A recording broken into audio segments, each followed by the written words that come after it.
Pour réaliser l'équerre, on va déjà créer un nouveau fichier pièce, valide, voilà.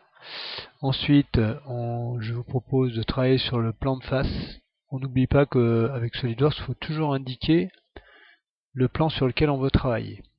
Donc là, je vais indiquer le plan de face. Maintenant, je vais dans Esquisse, et là, je vais sélectionner segment. Alors, je vous conseille de répéter dans votre tête les termes que je dis. Ça vous permettra de mieux les mémoriser. Alors, segment. Ensuite, je vais à l'origine. Vous voyez, là, c'est l'origine du repère. Je clique sur l'origine. Je commence à tracer un trait horizontal. Ensuite, un trait vertical. Un trait incliné. Alors, ne prenez pas un angle particulier. Là, vous voyez, il vous indique un angle particulier. Il vous met 135 degrés. Et bien, surtout, vous faites pas ça parce qu'après, on va être bloqué. Donc, prenez un angle quelconque. Voilà. Après, vous faites encore une horizontale. Et là, on fait une version inclinée, mais ne dépassez pas. Essayez de trouver, voilà. Vous voyez, il vous indique... alors là, il faut se méfier aussi. Parce que là, si je suis là, vous avez un angle qui apparaît. Et il ne voudra pas changer cet angle après. Donc mettez-vous un peu plus bas là, vous voyez, en ayant la partie là qui est reliée avec le point d'en bas là, vous voyez. On voit bien qu'il nous indique des pointillés. Je clique, et là donc du coup je viens fermer. Voilà. Première étape. Donc là, je valide.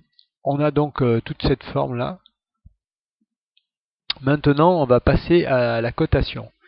Donc je clique sur cotation intelligente, et puis je vais commencer donc à mettre toutes les cotes qui étaient indiquées sur le plan. Donc là, c'est la cote de 76. Voilà. Ensuite ici, on a du bas en haut, on a 67 mm évidemment. Voilà. Ensuite, on va coter cette partie-là. Alors, regardez, quand vous vous déplacez, il vous propose soit la cote inclinée, d'accord, soit vous avez la cote verticale, soit la cote horizontale.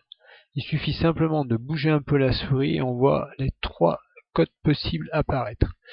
Donc là, sur le document, il faut qu'on mette à la fois la cote horizontale de 19, donc vous indiquez 19.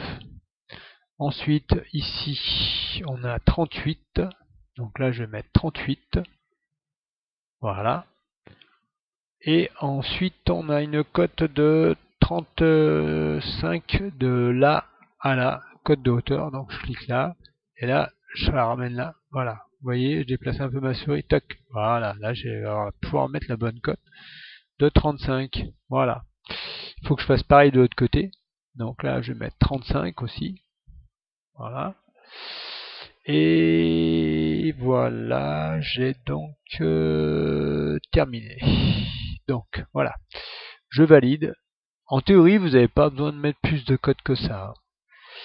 Ici, par exemple, pour vous donner un exemple, là, on pourrait remettre la cote de 19 là, mais elle n'est pas utile parce que en fait, vu qu'on a mis déjà 76 en bas, SolidWorks sait que ici c'est 19. Vu que 19 plus 38 plus 19, ça fait bien 76. Donc c'est pas la peine de la mettre. D'ailleurs, au passage, on voit bien que la figure est devenue noire, ce qui vous indique que toutes les cotes sont définies, sont bien précises, quoi. Voilà, on a toutes les cotes en fait, hein. Il manque rien. Sinon, on aurait eu une zone bleutée. Voilà. Donc une fois qu'on a fait ça, et ben après on va passer à la mise, on va mettre de l'épaisseur. Donc on va dans fonction. Vous cliquez sur base, bossage, extrudé. Voilà. Et là on nous disait de mettre une épaisseur de 20 mm. Donc j'incrémente, là on a 10 mm actuellement, je vais passer à 20. Voilà. Je valide. Première étape, premier volume. Donc ensuite, ce qu'on va faire maintenant, on va faire le volume qui est devant là de l'équerre. Donc ce volume là, il fait... Donc là, qu'est-ce qu'il faut que je fasse? Je vais sélectionner la surface sur laquelle je veux travailler. Le volume que je vais mettre devant là, eh ben, il faut que je commence déjà par un rectangle, dessiner un rectangle. Et ce rectangle, je dois le dessiner sur cette surface. Donc je vais cliquer sur la surface. Voilà. Ok, maintenant je fais esquisse. Il sait que je veux travailler sur cette surface. Maintenant je prends rectangle. Alors là on fait bien attention, on part bien du point de l'angle, on se déplace, on va chercher la ligne, on se met pas au milieu. Là vous voyez il y a un point là qui apparaît, en fait c'est le milieu de ce segment. Si on se met là, on va être bloqué, on ne pourra plus changer la hauteur de ce rectangle. Donc il faut se mettre en dehors. Parce que SolidWorks, il travaille avec des points d'ancrage.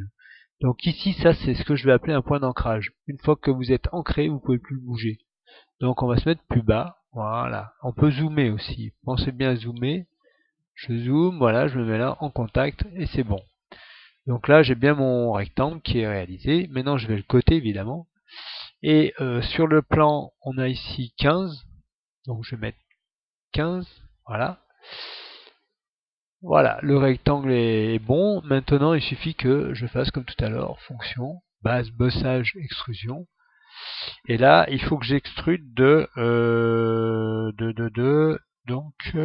je cherche la cote. Vous avez 42 au total, moins 20, ce qui fait 22, moins 22. Donc c'est 22. Voilà. Vous extrudez de 22. Voilà, je tape 22, c'est bon. Je valide. Et voilà. J'ai donc fait mon deuxième volume. Alors maintenant, il faut que je fasse le petit volume qui est dessous, là, ici, là. Voilà. Donc, je vais réaliser ce petit volume. Il fait 4 par 4, en fait. Donc là, qu'est-ce que je vais faire? Je vais indiquer où je veux faire ce petit carré, en fait. Là, c'est un carré de 4 par 4. Ce petit carré, je vais le faire sur cette surface, en fait. Donc, je clique sur la surface. Voilà. Je fais esquisse. Je fais rectangle, même si je veux faire un carré.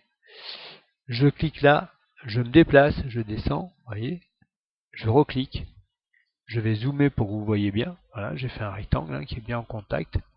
Maintenant, je vais prendre la cotation intelligente, et là, je vais coter, je vais mettre donc 4, voilà, et 4 comme ça, et voilà.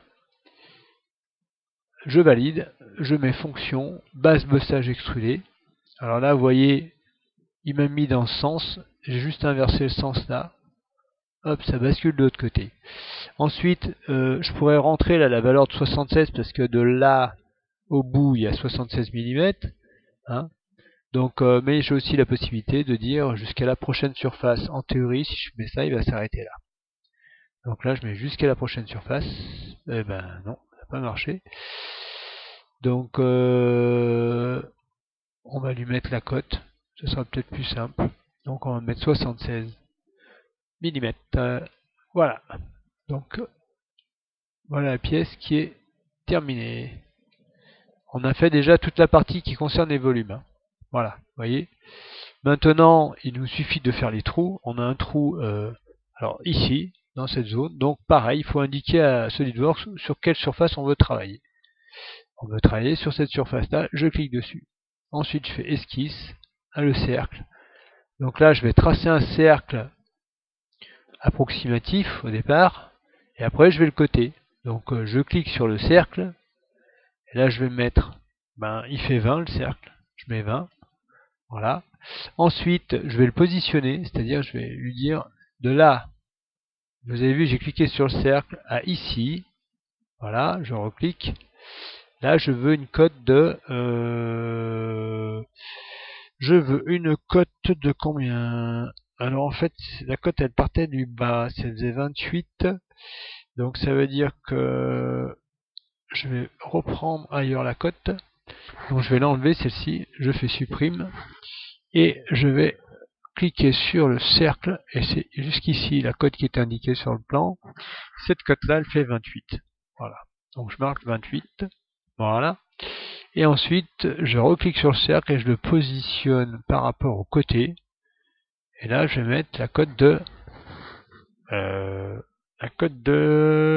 38. Oui, parce que c'était 76 au total, divisé par 2 pour bien le centrer. Ça fait donc 38. Au passage, on peut déplacer les, vous voyez, les cotes, hein. Voilà. C'est bien de mettre le texte au milieu et un petit peu en dehors de la vue. Vous voyez, là il est au milieu et il est quand même en dehors de la vue. Vous validez. Voilà. Ensuite, on fait fonction, enlèvement de matière, parce que là on veut faire un trou. Ah, ici on va sélectionner à travers tout. Voilà. Je valide. Et le cercle, le trou est fait. Donc maintenant, je vous propose de faire les deux autres trous qui se trouvent sur cette surface. Donc je sélectionne à nouveau la surface, je fais esquisse, je vais tracer donc deux cercles. Un là, par exemple, je me déplace, j'en fais un autre là, voilà. Ensuite, je vais aller dans cotation, je vais coter mes cercles, ils font donc 10 de diamètre. Alors attention, hein, beaucoup d'erreurs dues au diamètre ou au rayon. Je rappelle que le diamètre c'est le double du rayon. Donc là on voit bien que SolidWorks nous indique D1 là. D c'est pour diamètre. Donc là on va bien mettre 10. Hein. Voilà, je mets 10. Je clique sur l'autre, j'indique que je veux qu'il fasse 10 aussi de diamètre. Voilà. Ensuite je les positionne. Donc je clique sur le cercle. Je clique sur cette arête. Et là, on m'a dit que c'était 10 sur le plan. Je fais pareil avec l'autre. Je clique sur le cercle. Je clique sur le côté. Ah, pardon, j'ai mal cliqué. Je reclique. Voilà. Hop. Et là, je mets 10. Voilà. Ensuite, il faut que je mette 10 à partir du beurre. De là, du beurre au cercle. Je mets 10. Voilà. Pareil pour celui-ci. Hop. 10. Voilà, c'est fait. Et donc ils sont bien positionnés maintenant, les cercles. Donc je peux valider, voilà. Ensuite, je demande à une fonction et je vais faire un enlèvement de matière. Alors regardez, borgne, et ben là je vais faire à travers tout simplement, par exemple. Voilà. C'est-à-dire qu'il est à travers toute la matière. Voilà, il a percé. Voilà.